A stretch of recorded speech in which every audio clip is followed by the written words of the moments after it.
Hallelujah. ದೇವರು ನಮಗೆ ಸ್ತೋತ್ರವಾಗಲಿ. ದೇವರು ಕೊಟ್ಟಂತ ಮತ್ತೊಂದು ದಿನಕ್ಕಾಗಿ ಆತನಿಗೆ ನಾನು ಕೋಟಿ ಕೋಟಿ ಸ್ತೋತ್ರವನ್ನು ಸಲ್ಲಿಸ್ತೇನೆ. ಈ ದಿನ ವಾಕ್ಯ ದಿನಕ್ಕಾಗಿ ಯೆಶಾಯ 59:2 ವಚನ ಹೀಗೆ ಬರೆಯಲ್ಪಟ್ಟಿದೆ. ಆದರೆ ನಿಮ್ಮ ಅಪರಾಧಗಳೇ ನಿಮ್ಮ ದೇವರಿಂದ ನಿಮ್ಮನ್ನು ಅಗಲಿಸುತ್ತಾ ಬಂದಿವೆ, ನಿಮ್ಮ ಪಾಪಗಳೇ ಆತನು ಕೇಳಲಾರದಂತೆ ಆತನ ಮುಖಕ್ಕೆ ಅಡ್ಡವಾಗಿದೆ. ದೇವರ ವಾಕ್ಯ ಹೇಳ್ತದೆ, ನಮ್ಮ ಅಪರಾಧಗಳೇ ದೇವರಿಗೆ ಅಡ್ಡಿಯಾಗಿದೆ. ಪ್ರಿಯರೇ, ವಾಕ್ಯದಲ್ಲಿ ನಾವು ಗಮನಿಸುತ್ತೇವೆ, ದೇವರಿಂದ ನಿಮ್ಮನ್ನ ಅಗಲಿಸುತ್ತಾ ಬಂದಿವೆ. ದೇವರಿಂದ ನಮ್ಮನ್ನು ಅಗಲಿಸುತ್ತದೆ. ಪ್ರತಿಯೊಬ್ಬ ಮನುಷ್ಯನು ದೇವರಿಗೆ ವಿರುದ್ಧವಾಗಿ ಪಾಪವನ್ನು ಮಾಡಿದಾಗ ಅವನು ದೇವರಿಂದ ಅಗಲಿ ಹೋಗುತ್ತೇನೆ. ದೇವರು ಯಾರನ್ನು ಕೂಡ ಬಿಟ್ಟು ಹೋಗಲಿಕ್ಕೆ ಇಷ್ಟಪಡೋದಿಲ್ಲ. ಪ್ರತಿಯೊಬ್ಬನು ಕೂಡ ರಕ್ಷಣೆ ಹೊಂದಬೇಕು, ಸತ್ಯವನ್ನು ಅರಿತುಕೊಳ್ಳಬೇಕು, ಕ್ರಿಸ್ತನಲ್ಲಿ ಜೀವಿಸಬೇಕೆಂಬುದನ್ನ ದೇವರು ಬಯಸುವವನಾಗಿದ್ದಾನೆ.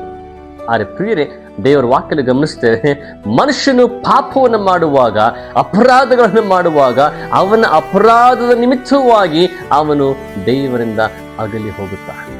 ಅಷ್ಟು ಮಾತ್ರವಲ್ಲದೆ ನಮ್ಮ ಪಾಪಗಳೇ ದೇವರಿಗೂ ನಮಗೂ ಮಧ್ಯದಲ್ಲಿ ಅಡ್ಡಿಯಾಗಿರ್ತದೆ.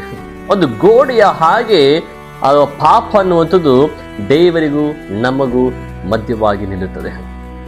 ಪ್ರಿಯರೇ, ಈ ಪಾಪ ಅನ್ನೋದು ದೇವರಿಂದ, ದೇವರ ಒಂದು ಕಾರ್ಯಗಳಿಂದ, ದೇವರ ಚಿತ್ತದಿಂದ ನಮ್ಮನ್ನ ದೂರ ಮಾಡಲಿಕ್ಕೆ ಬಯಸುವಂಥದ್ದಾಗಿದೆ. ಪ್ರತಿ ಮನುಷ್ಯನು ಕೂಡ ಪಾಪಿಯಾಗಿದ್ದಾನೆ.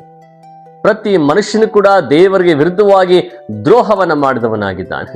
ಆದರೆ ಕರ್ತನಾದ ಯೇಸು ಕ್ರಿಸ್ತನು ಈ ಲೋಕಕ್ಕೆ ಬರೋದ್ರ ಮುಖಾಂತರವಾಗಿ ಆ ದ್ರೋಹಗಳನ್ನ, ಪಾಪಗಳನ್ನ ಕ್ಷಮಿಸಿ ಕ್ರಿಸ್ತನು ನಮಗೆ ಮತ್ತೊಂದು ಅವಕಾಶವನ್ನು ಕೊಟ್ಟು ತಂದೆಯಾದ ದೇವರೊಂದಿಗೆ ನಮ್ಮನ್ನ ತಿರುಗಿ ಸೇರಿಸಿರುವಾಗ ನಮ್ಮ ಅಪರಾಧಗಳನ್ನು ದೇವರು ಕ್ಷಮಿಸಿದ್ದಾನೆ. ಆದರೆ ಎಲ್ಲಿವರೆಗೂ ಒಬ್ಬ ಮನುಷ್ಯನಲ್ಲಿ ಪಾಪವಿರ್ತದೋ, ಕೆಟ್ಟತನವಿರ್ತದೋ ಅಥವಾ ಅಪರಾಧಗಳಿರ್ತದೋ ಅವನು ದೇವರಿಗೆ ಹತ್ತಿರವಾಗಿ ಬರುವುದಕ್ಕೆ ಸಾಧ್ಯವಿಲ್ಲ. ಆ ಅಪರಾಧಗಳು ಅವನನ್ನ ದೇವರಿಂದ ದೂರವಾಗಿ ಸೆಳೆಯುತ್ತಲೇ ಇರುತ್ತವೆ. ಮನುಷ್ಯನು ಪಾಪವನ್ನು ಮಾಡುವಾಗ ದೇವರ ಪ್ರೀತಿಯನ್ನು ಕಳೆದುಕೊಳ್ಳುತ್ತಾನೆ, ದೇವರ ಆಶೀರ್ವಾದಗಳನ್ನು ಕಳೆದುಕೊಳ್ಳುತ್ತಾನೆ, ದೇವರ ಕೃಪೆಯನ್ನು ಕಳೆದುಕೊಳ್ಳುತ್ತಾನೆ.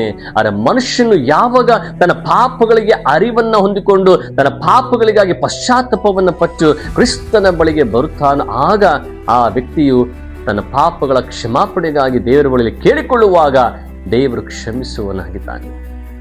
ಪ್ರಿಯರೇ, ಇವತ್ತು ನಮಗೂ ದೇವರಿಗೂ ಮಧ್ಯದಲ್ಲಿ ಪಾಪವೆಂಬ ಗೋಡೆ ಕಟ್ಟಲ್ಪಟ್ಟಿದೆಯಾ?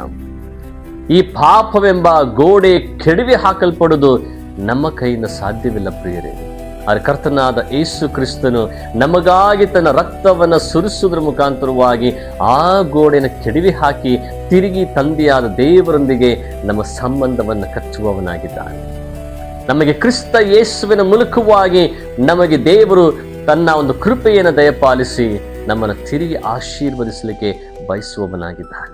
ಪ್ರಿಯರೇ, ಈ ಪಾಪ, ಅಪರಾಧಗಳು, ದ್ರೋಹಗಳು ದೇವರಿಂದ ನಮ್ಮನ್ನ ದೂರ ಮಾಡಲಿಕ್ಕೆ ಪ್ರಯತ್ನಿಸುವಾಗ ದೇವರ ವಾಕ್ಯ ಹೇಳುವಂಥದ್ದಾಗಿದೆ, ಈ ಪಾಪಗಳನ್ನು ಬಿಟ್ಟು ನಾವು ಬರುವಾಗ, ಕೆಟ್ಟತನವನ್ನು ಬಿಟ್ಟು ಬರುವಾಗ, ಮೋಸತನವನ್ನು ಬಿಟ್ಟು ಬರುವಾಗ, ಅಥವಾ ಈ ಲೋಕಕ್ಕೆ ಸಂಬಂಧಪಟ್ಟಂತಹ ದೇವರಿಗೆ ವಿರುದ್ಧವಾಗಿರೋ ಕಾರ್ಯಗಳನ್ನು ಬಿಟ್ಟು ಬರುವಾಗ ದೇವರು ತನ್ನ ಕೃಪೆಯ ಆಶೀರ್ವಾದವನ್ನ ನಮಗೆ ದಯಪಾಲಿಸುವನಾಗಿದ್ದಾನೆ.